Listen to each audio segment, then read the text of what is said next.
What's up YouTube, I'm just another guy and welcome back to Ebbsfleet United. So here we are now guys, our third season in the Premier League. Overall I think this is our 8th season as well. So we had an incredible year last year, winning the FA Cup and qualifying for the Europa League in the league and through the Cup. Two wonderful achievements for the club to have got so early into our Premier League career and being a top club. So this year it was all about making the final few steps now to become the best team in England.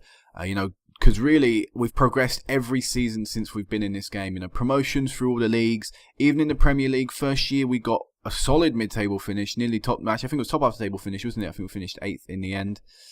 Yeah, we got a solid top half the table finish, and really that was just survival. Next year we've won a cup, got into the Europa League. This year I'd love to get into the Champions League and maybe win a cup, but the Champions League would be my main priority. As long as we continue to push forward and never stand still, I'd be more than chuffed with that. So we're back at Ebbsfleet Stadium. We've now got 18,544 people in our stadium. I can't remember if we've improved our facilities. We did improve our facilities. So we'll have a look at that right now. Facilities. Average, good training facilities now, as you can see. Average youth facilities as well from last time. So, we're getting them up, which is good. Media prediction going into the season is 8th. And also, if you can see from my overall screen, we're currently worldwide reputation. So that is brilliant. Few things are going into the unknown this season. It'll be the first time our club has ever ventured into Europe. So, I was kind of worried about that because I've done this sort of save before. I've got a team from the bottom to the top. And last time I actually entered the Europa League, I believe, with a team like this, once we got the first time we got into the Europa League, I actually struggled really badly. So, I wasn't too confident going into the Europa League this season. But let's go into the league table first. We'll talk about that a bit after. So league table wise, we currently find ourselves in 6th place after 19 games, just over halfway through the season. 36 points, so we are roughly on the same terms as Tottenham, who are in 4th. If Newcastle were to win their game in hand, they would go above us. But look at that. It's so tight. Apart from Manchester United, who are running away with it a little, from Manchester City all the way down to us, there is only 2 points separating it. Okay, game in hand for all the other teams above us, but technically, there's a deal only going to be about 5 points separating 5 positions. So it's very tight in the Premier League this season. I think this presents a really good opportunity for us as a team to look forward and try and actually qualify for the Champions League this season, because I think it's a real possibility. And also, we've got a few teams. Well, Liverpool sort of struggling a little. Arsenal still lingering below us. They can't really get over us since we've got into the league. And Newcastle bounced back from their poor year last year. So we got a few challenges ahead of us, but hopefully we can do it the second half of the season. Europa League, Thursday night, Sunday night football, it's tough, and as you can see, I think it's taken a little bit of an effect on our league form. But overall, we've done decently well, and overall I'd say we've improved in certain areas, as you'll see in a second. So currently we have 11 wins, 3 draws, and 5 defeats, which isn't too bad record overall. Winning majority, of course. 32 goals scored, which is very good. Again, it's where we need to be. We're scoring the 4th highest goals in the league, but we've only conceded 21 goals this season. Our defence has improved massively. We'll have a look at that in a second, of course. We'll have a look at some new signings and stuff, what actually changed. But yeah, our defence has improved massively, and that is what, in the end of the day, is keeping us in 6th place, I think, because we're not scoring a crap ton of goals. We're not scoring a load of goals. In relation to the league, we are, but we're not scoring, like 40 goals at the halfway point in the season. But defensively, we're so much better than we were for the past few years. So, encouraging signs there, and hopefully we can continue that on into the second half of the season. So, let's go into the transfers and have a look at what happened. So, we'll go to the outs first. You guys already know up until Schwab, I believe. So, we'll continue on from the guys that actually cost money, or actually gave us money after they were let go. So, the first guy to leave was Seguin. He joined Panathinaikos for 350k. Just a guy I never really used. So yeah, last year he went on loan. I tried actually selling him to Lens, Racing Club de Lens, but they weren't after him. They weren't having any of it. So in the end, 350k for Panathinaikos. I think it's a decent fee to pick up for a player who's advancing in his age, and his value was only going to ever go down from not playing. Next guy to leave was Emmanuel Waters. He left for £5 million. I did sign this guy with a big future ahead of him, but I feel we've signed better players now, and I just find him surplus to requirements here. So he's joined HSV Hamburg for £5 million. And overall, again, look how many games he played last year for us. To pick up £5 million for a player playing 3 games, I think that's a really good piece of money to pick up. After that, Olsen left the club. Soren Olsen, he joined Olympiacos. Again, we needed to improve defensively, and Olsen was someone that ended up being sacrificed for a bit of defensive security. He did decently well last year, yes. One of the better defenders out of the few that we had. But I feel we've got better now. So he left 4.1 million to Olympiacos. Next guy, Ozpika, I believe it is. He's joined Panathinaikos for 1.2 million. Again, not really happy with this guy. I thought there was a lot better we could have got. And I feel we have got. So he's joined Panathinaikos, 1.2 million. I think that's a decent fee again. Next guy, Adalberto, Adalberto Macias. He left the club. I just decided his poor performance last year, I couldn't even be bothered to try and stick him out for another year. So £15 million, he's joined Porto. He's not doing particularly well there either. Doing better than he was with us, but I really did not like this guy last year. And in the end, come in the summer, start of the new season, I decided, you know what, I'm not even going to give you another chance. You're out the side. You can't be putting in performances like that after 28 games. Because I'm sorry, even if he did improve like the next season, I still would have had that, in the back of my mind that he could perform like that yet again. So I let him go. £15 million, we tripled what we got for him, what we paid for him. So £10 million profit as well. Tasty bit of action there, but for someone who playing as poorly as he was, I thought that was a really good fee to pick up. And elsewhere, Luke Ayling left the side. Finally, we managed to get rid of this guy. Signed on a free transfer a few years ago. Really struggled. Well, not really struggled with us. Did decently well with us, I guess you could say, maybe, for a newly promoted team in the Premiership. Really struggled with Leicester last year. That really damaged his value. So 1.3 million ended up going to Celtic, a level he's probably more suited at around in the Championship SPL level. To the loans, anyone major I want to point out? I see one I really want to point out, which is Jordan Ibby. He's joined Swansea on loan. Hopefully he can do better because he's just struggling to find any good run of form in the team here.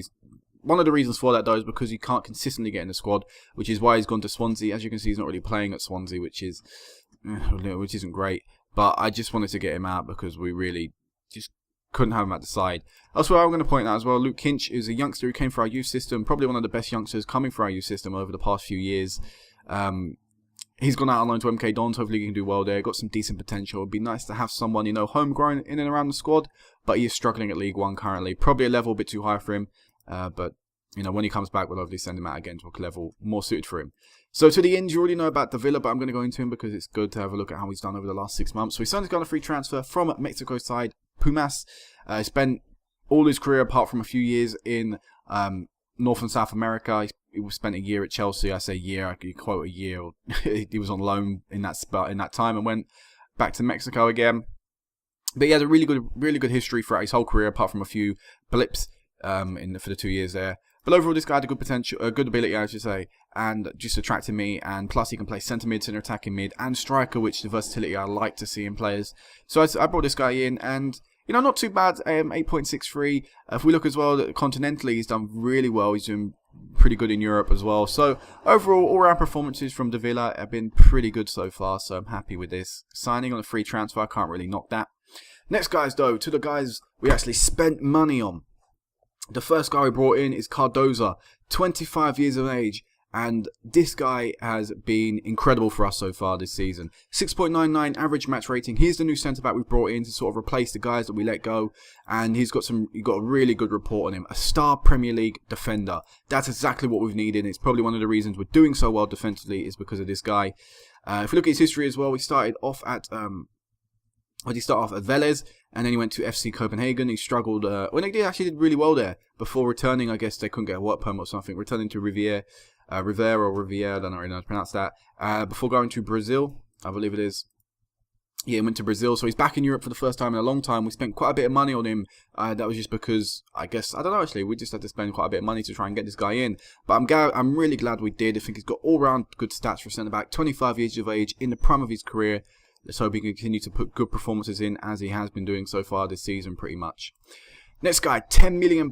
So we're really splashing the cash this year. We got into Europe, we were given a big wage budget. I decided I wanted to spend it. £10 million on McKay from Flamengo, 28 years of age. Right back. This guy is an incredible right back. Really good capture from the team yet again. Leading Premier Division right back. 28 prime in his career as well. He's played brilliantly in the Brazil in the top division in Brazil pretty much all his career, you know. Lowest average match rating 6.92, so I'm really happy to have got this guy. £10 million, I think that's a decent fee to pick up. I think we can get a solid 3-4 years out of this guy, and then maybe selling one for a few million. So overall, I'm not too worried about the transfer fee. Hopefully he'll pay that off in the future if he can perform in big games. But yeah, 6.94 average match rating so far. Overall, McKay looks pretty good. So yeah, I think that's 10 million well spent. Next guy, from Benfica, we signed Luis Sousa. Of course, Sousa is a name I know, it's quite familiar to me because of the Ebbsfleet save. £14 million from Benfica. I think there's a team we actually signed Sousa from before in the Ebbsfleet save. But yeah, this guy, 19 years of age, got very quick, good finishing, decent composure. Mentally, he's pretty decent for a 19-year-old. But the thing that really, really attracted me was that he was the wonder kid. This guy has the potential to become one of the best strikers in the world. Oh, I've knocked my mic, sorry. And we signed him for £14 million from Benfica. I can't knock that. I think, you know, in the future, this guy could be worth around 30-40 million pounds. So we've got this guy now.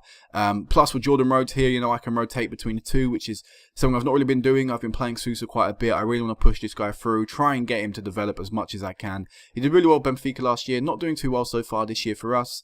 6 goals, 3 assists in 19 games. Isn't exactly a great record. But other people are doing it. As you can see from the goals scored in the Premier League, we're still scoring goals. So, you know, as much as I can play this guy, it would just help him develop into the squad, get used to the country, the playing style, things like that. Learn the language hopefully a little bit quicker as well. So yeah, Luis Sousa, really excited to see how this guy can go in the future. Next guy, Mario Amarilla. Yeah, I think that's pronounced that.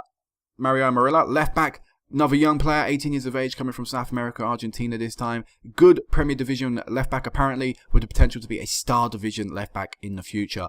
That again is what attracted me, his potential. Mentally, not as great as maybe the likes of Sousa, but technically he's very good for a left back, especially defensively and as well physically as well. He's got it all there, and he's been doing really well this season. I mean, it's a shame we couldn't pick this guy up last year. I just didn't have scouts. I guess my scouts just didn't know he was there because we could have signed for under 50k. Now we've tripled that price and signed for 3 million. But with the performances we're getting out of us as an 18-year-old left back, I can't argue with that price. I'd rather spend 3 million or somewhere like this than spend. What did I sign Ailing for? I believe I signed him for even more than that, didn't I? No, he was a free transfer. Who did I sign? Quite a bit. Look at that. Hayden White was 2.7 million. And he's not put any... No, his performances compared to Amarilla after half a season, you know, there's no comparison really. Amarilla has just been doing a lot better. Next guy, Roland Chiatti. He came in 18 years of age, young right back yet again, but this guy I'm sort of shifting around positions. You know, he can play right back, but I've sort of been putting him at centre back as well. He's just on the bench here and there, hopefully try and get him some appearances and stuff. So this guy, again, the future ahead of him, 18 years of age, got potential to become a really good player. So one of the reasons I signed this guy, again, probably the main reason I signed this guy, but also the versatility means that I can put him on the bench and say if my left back's looking a little tired or not playing well, my centre back or my right back, I can put this guy on for maybe 20-30 minutes. And, you know, overall, that's just going to help him develop. Plus, 19 determination, 19 work rate, and 19 teamwork. You know, mentally, he's what you'd want in a young player. And the last two signings are all free transfers that happened quite late, typically into my transfer window. We signed Tim Close, who is just a backup centre-back for us, 32 years of age. 5 games so far. Really, his history is pretty good. You know, he's played pretty much everywhere. So, yeah, I'm happy to have this guy for a backup player for a year. And we also signed Jens Tornstra, who, again, is just a backup player. He can play anywhere in that midfield positions for us. So, you know, he's just here just in case we need him. Only 3 appearances so far. But he's played in the Eredivisie, which is still pretty decent level, you know. Played for AZ Ahmed and also Utrecht, I think it is. Utrecht. He's played for them as well. Pretty well over the past 4 years. So, you know, free transfer, I can't really argue with that either. So, those are the signings in and out. I'm really happy with the transfers we brought in. I think they're really good. Transfers out as well. I think we've picked up a very good fee. I don't know. I sort of worried a bit about Olsen. I think this guy might have the capabilities to become a good player in the future. But whether top Europe, I don't know. But Olsen may be the guy we regret in a few years. We're going to have a look at Baka right now from Vitesse, see how he's doing so far. Still not very good, so I still think we did the right thing to allow Rhodes, bring in Rhodes and sell Baka for a little bit more money. But to the fixtures, away we go. So about that, guys, I had an email. Yeah, let's look at the transfer. Let's look at the fixtures, I should say. So we went on tour of China. We wanted to, improve our commercial well, improve the brand image, sort of. You know, commercially, we wanted to go to countries that have big populations, America, China, or pretty much all of Asia, you know, like South Korea and China, you know. America itself, the USA is a very big market as well. So we wanted to expand out there. We want to go on a few tours if we can. So we went to China this year. We'll probably go to America next year, just to improve again how well our team is known worldwide, and hopefully to improve commercial sales. So that was the idea of pre-season. We played Napoli as well, just to test ourselves against a decent European team. Ibby scoring the only goal there, and we also played London Lions, which is just a very, very small amateur team, which I think you can play up. I think they were like 12th tier of English football, 11th tier. So yeah, you can do that. But the first game of the season for us was, of course, the Community Shield because of the FA Cup final. And we beat Manchester United yet again. Was it United we played in the final last year? I can't remember. That's quite poor. FA Cup final. It was Manchester United. We beat Man U 3-0 in the FA Cup final last year. This time in the Wembley, yet again, we won. We drew 3-3 this time. So they managed to score 3 goals. We still scored 3 goals against them. But yet again, we came out victorious as we won on the penalty shootout. Let's run through the game. Of course, they took the lead. They then took another, they scored another goal, so a 2-goal advantage. You really wouldn't expect United to throw that one away. But Moyes is in charge, so that could happen. So Zakor stepped up and scored, but then went 3-1 ahead, which again, you'd probably say they've done enough here to win the game. But David Dubois came on and scored for us, which is a big occasion for the young lad. They had a man sent off, and in the end, Cardozo stepped up and scored in the 87th minute from a corner, I think it was, to give us a very late equaliser and force the game into extra time. I thought we could have won it in extra time, but I think tiredness sort of affected everyone. Plus, they were down to 10 men, which means it affected them more, which really we should have done enough to have won the game, but we didn't. So it went to a penalty shootout. It went to pretty much a coin toss, because that's what shootouts are, but we won 5-3 in the end. So really chuffed with that, and took out another trophy. And yet again, another victory at Wembley. Still yet to lose there. But moving on to the league, we've sadly lost our first league game of the season, 2-1 to Liverpool. Kelly stepped up and scored against his former team, but was powerless to prevent a probably deserved victory at Liverpool. They definitely took their chances better than we did. But our first win of the league season came against Hull City, with Luis Sousa scoring his first goal for the club before another disappointing defeat came up as we lost to Reading 2-0. Following that, we beat Stoke 1-0, and then we started our European campaign. We'll run through the group now, I guess, while we're here. So we had Real Madrid, Tel Aviv, and Dynamo Moscow. So, of course, Real Madrid, we couldn't have got a harder team in the bloody Europa League. I don't know what they're doing here. They still got the likes of, Bale, Isco. I don't know how Madrid got in the Europa League. It's going to be impossible to pretty much try and win this now. But because that is the aim for us. Obviously, we want to win everything. But, we did decently well. We won 2-0 against Tel Aviv to start off. Lingard and Liam Kelly scoring for us. We then went to Real Madrid then came to the Ebbsfleet Stadium, which, of course, is a distant dream for any real Ebbsfleet fans. But, we played them at home and we lost 2-1. Kevin De Bruyne last few minutes goals there in the 89th minute. Sadly, threw away a goal advantage that we did have at one point in the game. We beat Dynamo Moscow 4-1. Pretty easy game, that one. And we beat them 3-1 in the return game. Beat Tel Aviv 6-3. They put up a bit of a fight this time, Tel Aviv, as we had to be on top form, and we had to score a lot of goals to outperform them. I give it to them. They put up a fight in this match, and De Villa scored a hat-trick there, which is really good. Before we played Real Madrid at the Bernabeu and lost 1-0. Kevin De Bruyne yet again getting the winning goal, separating the two teams. So Madrid go through, winning all 3 games. We end up finishing second place. But still, as long as we got through, I was happy, and really the other two teams didn't possess much of a threat. I was just looking forward to playing Real Madrid, the first time we could play a really big team, not from England. So that was a massive occasion for the team there. Anyway, back to the other fixtures. So after we started our Europa League campaign, we won 5-3 against Chelsea. Massive result, and also a really important result based upon where we are right now, because technically we're battling them for a Champions League spot, with Sousa, Lingard, Levitt getting a double plus an own goal, ending up providing us a victory that we probably didn't deserve. But again, I guess the fact we took a few more chances maybe tipped us over the edge there. We then beat Hull in the Capital One Cup, third round, 4-2. Good performance. Sousa getting a double before again a surprise defeat to Cardiff. Poor result there. Really shouldn't be losing to a team like that. We lost to Madrid following that before we played Arsenal away from home and beat them 3-2 with 2 injury time goals, 1 in both half, ending up helping us win the game. Jesse Lingard, 92nd minute, stepping up to score. Brilliant to score such a late goal and beat a team, again, really close to us in the league. Play Manchester City next away from home, so really 3 tough games in a row, Madrid, Arsenal and City. Probably would have expected to lose all 3. To get 1 victory, I was pretty happy with.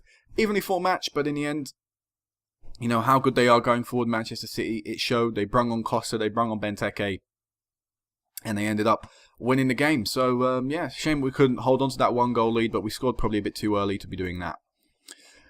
So after that, Europa League game before we went on an incredible run of form, beating Newcastle 2-0, beating Sheffield Wednesday 3-1 in the Capital One Cup 4th round, beating Aston Villa 2-1 in the league, again another victory in Europa League, before beating Wolves 2-0, beating Southampton 2-1, beating Tel Aviv 6-3, of course we know about that, and beating Swansea 4-0, so incredible run of form there.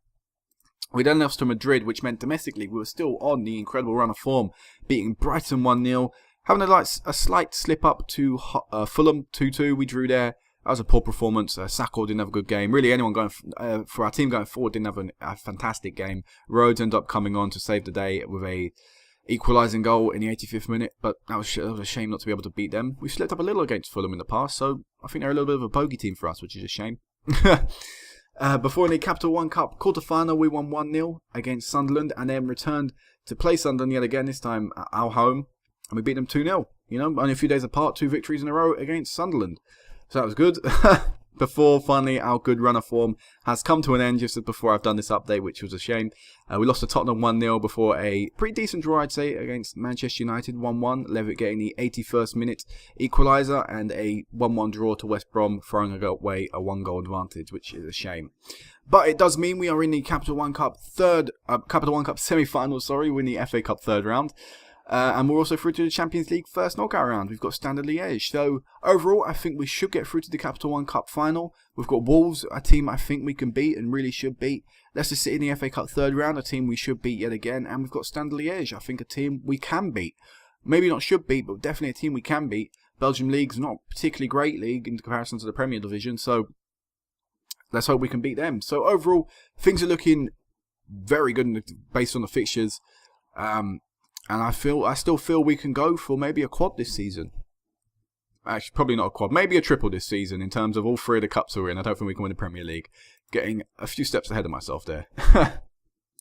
But let's have a look at some players. The players that I haven't pointed out, of course, the new signing. Richard Levitt is still performing really well. 7.04 match rating now. Played a lot more games for England and scored 4 more goals since we last saw you.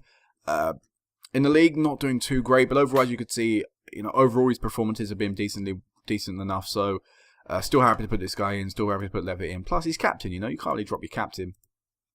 England in the European Championships, I think we ended up going on to win that, which we did. Last time I saw you, I think it was, it might have been after the Romania game or something like that. But either way, Levitt's involvement wasn't exactly a lot. He came on as a sub, but not long enough to get a rating against Austria. He did start against Germany, but didn't put in a good performance. I believe he was eventually subbed. Against Holland in the semi-final, he did play and he scored, helping us win 3-0 and go through to the final. But in the final itself, Richard Levitt was dropped and only came on as a sub very, very late on. But it was an 8-0. Oh, no, sorry, that's the wrong thing. I mean, in Ukraine, so he didn't even come on as he did come on as a sub. Or did he start? Wait. Did he start? I didn't think he started in this game. No, he did start. He started as captain of England in the European Championship final. Richard Levitt has gone from the Skrill South of Ebbsfleet to winning the European Championship final with England, captaining the team out in the final. Really, it's incredible. That is incredible. I didn't even realise that. I thought he didn't start. I didn't see his name last time I looked. Oh, so wow, Richard Levitt, captain of England, lifting a trophy. Wow. So yeah, Levitt is going places. Elsewhere, Lingard has continued to step up his performances, still putting in fantastic games, game in, game out. Really good performances. 8 goals, 7 assists as well. Still scoring and getting a lot of assists. So as long as he can continue this form up, I'm not going to be dropping Lingard anytime soon. So yeah, that's really good. You already know about Davila. Sakho has dropped back to the centre mid role because I wanted to play Davila. So we now have a centre mid partnership, typically of Chalobah and Sakho. Sakho's been doing decently well. As of late, he's struggled a little, as you can see, but overall so far this season, he's won decently enough. And defensively, we really have improved. Cardoza, Batur even has been doing well. Of course, we can't forget about Makey, who's been injured a little bit recently, but still been putting in really good performances so far this year. So, can't forget about them. Liam Kelly's been doing well, but sadly he's been injured quite a bit this year, which has limited his appearances. Anyone else I really want to talk about? I don't think there really is. The boys I want to talk about quickly as well. If I shove this oh, wrong way. If I shove this that way, there we go. As you can see, started a few more games this year, the boys, and appeared in a few more friendlies. But overall, just contributing more to the team this year. Hopefully, his performances have picked up a little as well, which is encouraging signs to see from the young lad. And also, of course, he scored in the Community Shield, which is of course a massive plus. You know, really makes me notice him. But yeah, apart from that, this is, I think, going to be it for now. As you can see, we don't have a backup keeper currently. Hopefully, Larinus doesn't get injured. I think that's how he said that guy's name. Financially, we'll have a look at, I guess. As you see, we're struggling a little just because the club really can't afford about £1 million a week wage budget when we're only bringing in roughly, I think it's like 17,000, 18,000 people per game. 17,700, so nearly 18,000 people each game. We just can't afford that, which means we do need Champions League football to really become a sustainable club. What's our salary per annum now? It is still 14th highest in the league, so still not incredibly high in comparison to the teams we're battling with, you know, City, United, Chelsea, Tottenham, Newcastle, Arsenal, Liverpool. You know, we're still below them. What player stats looking like? Lingard near the top assist list. Lingard's there again, but apart from that, we're not actually on this list a lot. Key tackles, Cordoza is there. That's really where you want to see your centre backs, because it means he's preventing them chances going through on goal. So proving he's worth his value there. But apart from that, yeah, I think this is going to be it for now, guys. Next time I'll meet you back will be the end of season update. Hopefully we'll have a bit of silverware to talk about. That would be an ideal season, but keenly and most importantly, it's about getting Champions League football. Hopefully we can achieve that. So until then, guys, peace out.